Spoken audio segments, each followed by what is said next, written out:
कृषि मंत्री आज सवाई माधोपुर के मलराना डूंगर उपखंड क्षेत्र के दौरे पर रहे, जहां पर किरोड़ीलाल मीणा ने लोगों की समस्याओं को सुना और संबंधित विभाग के अधिकारियों को तत्काल समस्या के समाधान के निर्देश दिए।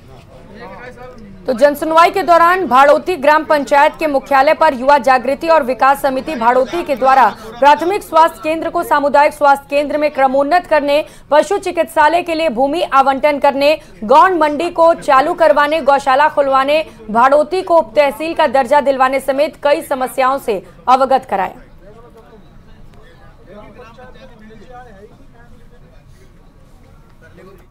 और डूंगरपुर विधानसभा से कांग्रेस विधायक गणेश घोगरा ने जिले में पानी और बिजली की समस्या को लेकर कलेक्ट्रेट पर प्रदर्शन किया। घोगरा ने एडीएम को राज्यपाल के नाम ज्ञापन सौंपते हुए 8 दिनों में पानी और बिजली की व्यवस्थाएं सुधारने की मांग की है। इस मौके पर विधायक घोगरा ने सरकार पर निशाना साधते हुए कहा कि डूंगरपुर जिले में शहर से लेकर गांव तक पानी का संकट गहराया हुआ है। लोगों को पीने का पानी नहीं मिल रहा, मवेशियों को भी चारा पानी नहीं मिल पा रहा है। शहर से लेकर गांव तक बिजली काटी जा रही है। भारतीय जनता पार्टी का शासन आया है राजस्थान में, तब से भजनलाल सरकार बिल्कुल नाकाम हो चुकी है। आज पानी का संकट है, बिजली का संकट है, और अब जो गहलोत सरकार ने, कांग्रेस सरकार ने, जो गरीब के बच्चे आगे बढ़े, वो शिक्षित हुए, यूं करके Mahatma Gandhi English medium school गांवों में खोली थी। ये भजनलाल सरकार, पर्ची सरकार, उनको बंद करवाना चाहती है। गरीब आदिवासी आगे नहीं बढ़े, ये भारतीय जनता पार्टी की सोच है। बात मौसम की कर लेते हैं। यहाँ पर झुंझुनू में इन दिनों आसमान से आग उगलती गर्मी ने सभी को बेहाल कर दिया है। हीट वेव के असर के चलते तापमान 44 डिग्री के पास पहुंच चुका है। सुबह से गर्मी अपने तीखे तेवर दिखाना शुरू करती है। जैसे जैसे दिन चढ़ता है, पारा आग उगलने लगता है। बड़ी गर्मी के असर के बाद जिला कलेक्टर ने स्कूलों के समय में भी बदलाव किया है। कक्षा 1 से लेकर 8 तक के बच्चों के समय में बदलाव करते हुए सुबह 11 बजे तक का ही समय रखा गया है। हीट वेव के बड़े असर के बाद स्वास्थ्य विभाग, चिकित्सा विभाग ने भी अस्पतालों में माकूल इंतजाम किए हैं। जिले में गर्मी के बड़े असर के कारण सड़कों पर कर्फ्यू जैसा माहौल दिख रहा है। झुंझुनू जिले में हीट वेव का असर देखा जा रहा है। इन दिनों पारा 44 डिग्री के आसपास बना हुआ है। सुबह से ही जो है वो गर्मी की भीषण शुरुआत होती है, और जैसे जैसे दिन चढ़ता है वैसे वैसे ही जो पारा है वो आग उगलने लगता है। भीषण गर्मी को देखते हुए जिला कलेक्टर ने गैर सरकारी और सरकारी विद्यालयों में समय परिवर्तित किया है। कक्षा 8वीं तक के विद्यार्थियों का जो समय है वो सुबह 7:30 बजे से 11 बजे तक का कर दिया गया है। गर्मी से बचने के लिए लोग शीतल पेय पदार्थों का सहारा ले रहे हैं। दोपहर को सड़कों पर सन्नाटा छा जाता है। लोग जरूरी कामकाज होने पर ही बाहर निकलते हैं। ऐसे में झुंझुनू जिले में नौतपे से पहले गर्मी है वो अपना प्रचंड तेवर दिखा रही है, और आग उगलती इस गर्मी में लोग और दुपट्टे जैसे जो चीजें हैं उनका सहारा लेकर आवश्यक काम होने पर ही घरों से बाहर निकल रहे हैं।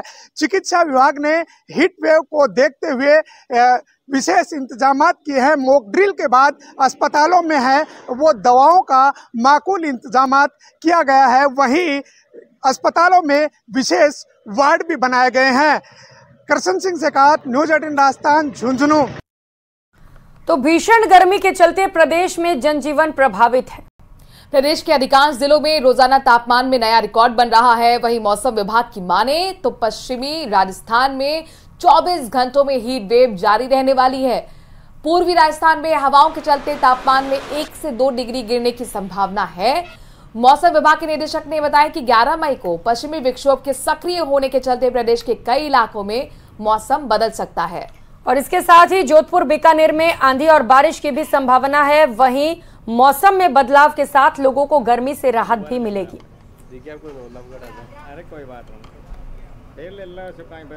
पश्चिमी राजस्थान के जोधपुर और बीकानेर संभाग के कई भागों में हीट वेव की परिस्थितियां दर्ज की जा रही है। पिछले 24 घंटों में सर्वाधिक अधिकतम तापमान बाड़मेर में 46 डिग्री सेल्सियस रिकॉर्ड किया गया है। इसके अलावा बीकानेर, गंगानगर, चूरू, जैसलमेर व जोधपुर में भी तापमान 45 डिग्री सेल्सियस के आसपास रिकॉर्ड किया गया है। आगामी 24 घंटों में हीट वेव की परिस्थिति पश्चिमी राजस्थान के जोधपुर, बीकानेर संभाग में जारी रहेगी। वहीं पूर्वी राजस्थान में पूर्वी हवाओं के प्रभाव से अगले 24 से 48 घंटों में अधिकतम तापमान में 1 से 2 डिग्री सेल्सियस की हल्की गिरावट होने की संभावना है। इसके अलावा 10-11 मई से एक नया पश्चिमी विक्षोभ राजस्थान के कुछ इलाकों में सक्रिय होने की प्रबल संभावना है। इसके असर से 10 मई से ही राज्य के कुछ भागों में मेघ गर्जन व आंधी बारिश की गतिविधियां शुरू होगी। पश्चिमी राजस्थान के जोधपुर, बीकानेर संभाग में 10 मई से 12-13 मई तक यानी कि 2-3 दिनों तक आंधी बारिश की गतिविधियां रिकॉर्ड होगी। इस दौरान कहीं कहीं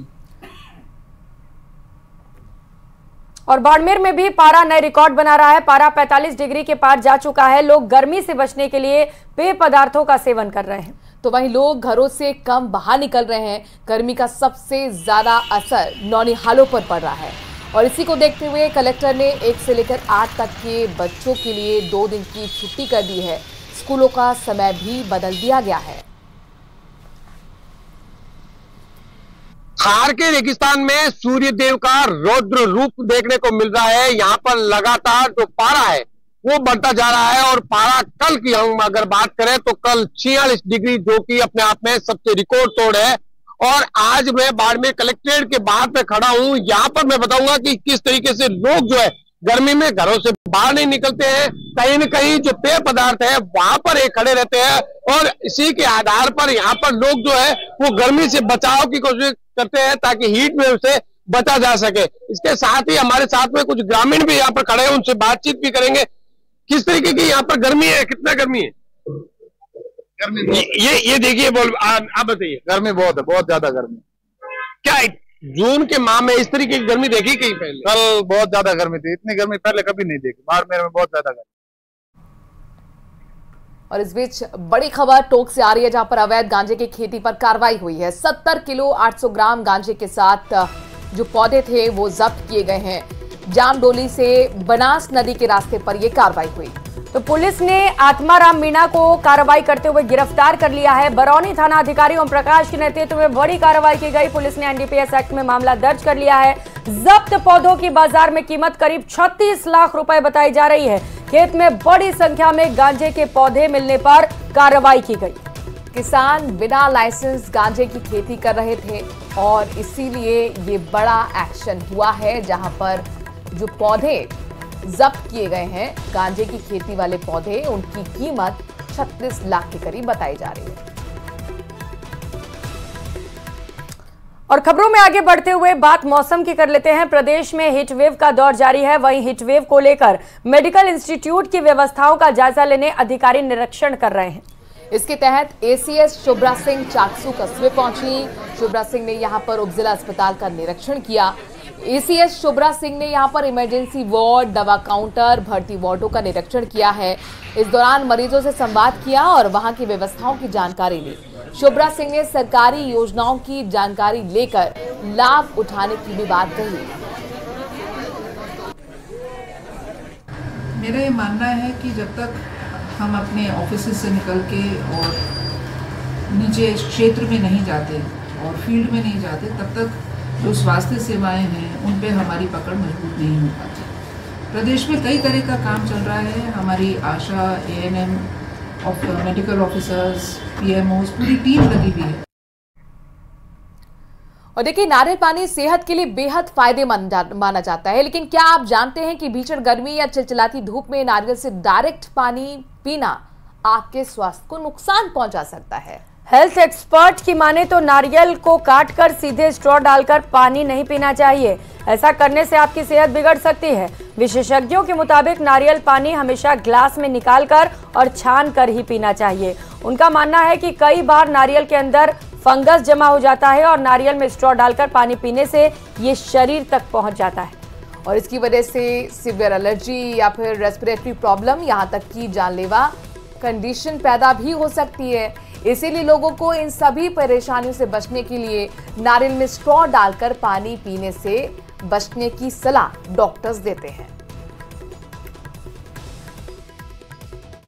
देखिए, नारियल पानी ओवरऑल हेल्दी होता है और काफी न्यूट्रिशियस भी होता है, हमारे स्वास्थ्य के लिए काफी अच्छा होता है। इलेक्ट्रोलाइट्स उसमें होते हैं और गर्मियों में जैसे डिहाइड्रेशन की जो समस्या होती है वो भी उसमें काफी हेल्प करता है। पर यहाँ पर कुछ चीजें हमें ध्यान देने की जरूरत है। कई बार अगर साफ सफाई का ध्यान ना रखा जाए तो कुछ रेस्पिरेटरी प्रॉब्लम या एलर्जी प्रॉब्लम्स हो सकती है। यहाँ पर पहली बात है, एक तो जो स्ट्रॉ का इस्तेमाल किया जाता है वो प्लास्टिक की स्ट्रॉ है, तो वो काफी समय तक गर्मी में रहती है, हीटेड हो जाती है, तो वो भी स्वास्थ्य के लिए ठीक नहीं है। दूसरा, क्लीनिंग का बहुत अधिक ध्यान रखने की जरूरत है, हाइजीन का वहां पर ध्यान रखने की जरूरत है। बेहतर यही होता है कि नारियल पानी को घर के अंदर लेकर आएं और ग्लास में छान कर आप उसको पिए, ताकि किसी भी तरह की एलर्जी, रेस्पिरेटरी समस्या से आप अपने आप को बचा सकें। गर्मियों में लोग हाइड्रेटेड रहने के लिए पानी का ज्यादा सेवन करते हैं और बहुत सारे लोगों की फर्स्ट चॉइस होता है कोकोनट वाटर। सबको लगता है कि इसे पीने से जो है आप डिहाइड्रेशन से बच सकते हैं। हाँ, ऐसा जरूर है, क्योंकि ये आपकी बॉडी में इलेक्ट्रॉन को बैलेंस करता है और आपको डिहाइड्रेशन से बचाता है। लेकिन इसको पीने का भी एक सही तरीका है, क्योंकि अब एक नई बात सामने आ रही है कि अक्सर क्या होता है, हमने आमतौर पर देखा है, लोग जाते हैं और नारियल को कटवाते हैं और स्ट्रॉ डालकर उसको पी लेते हैं। लेकिन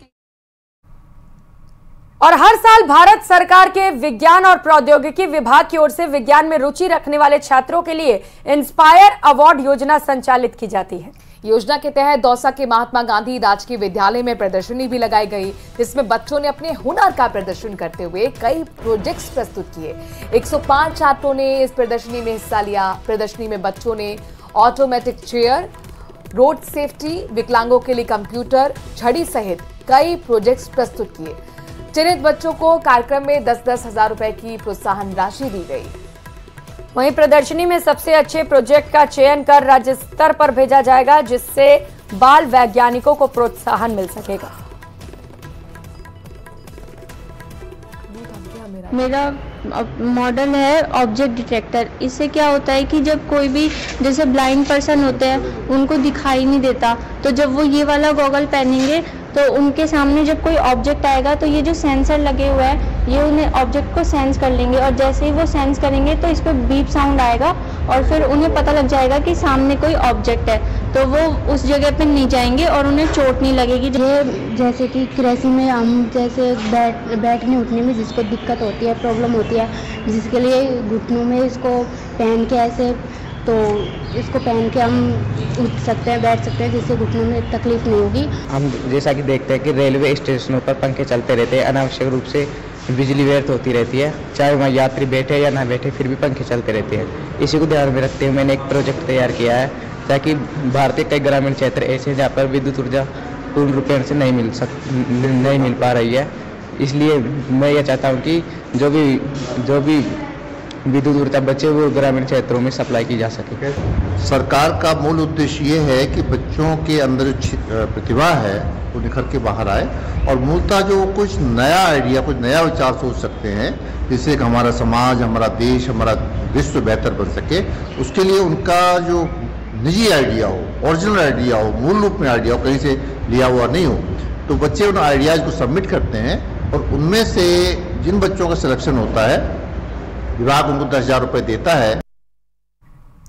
दौसा से खबर है, जहां पर प्रसिद्ध संत दुर्बल जी की मूर्ति का प्राण प्रतिष्ठा का आयोजन किया गया, जिसके लिए विशाल कलश यात्रा का आयोजन किया गया। कलश यात्रा का लोगों ने पुष्प वर्षा कर स्वागत किया। कार्यक्रम में बड़ी संख्या में संत दुर्बल नाथ जी के अनुयायी मौजूद रहे। आज हमारे राष्ट्रीय संत दुर्बलनाथ जी महाराज की मूर्ति की प्राण प्रतिष्ठा है खटीक छात्रावास खान बाकरी रोड दौसा पे। तो उसके उपलक्ष्य में आज सभी खटीक महिलाएं, करीबन 1000 से भी ऊपर महिलाएं, एक सेम ड्रेस कोड के अंदर कलश लेके अपने खटीकान मोहल्ले के शंकर भगवान के मंदिर से कलश लेके निकल चुकी है यात्रा। और इस बुलेटिन में फिलहाल इतना ही, और इसी खबर के साथ एक छोटे से ब्रेक के लिए रुक रहे हैं। लगातार खबरों का सिलसिला जारी है। नमस्कार।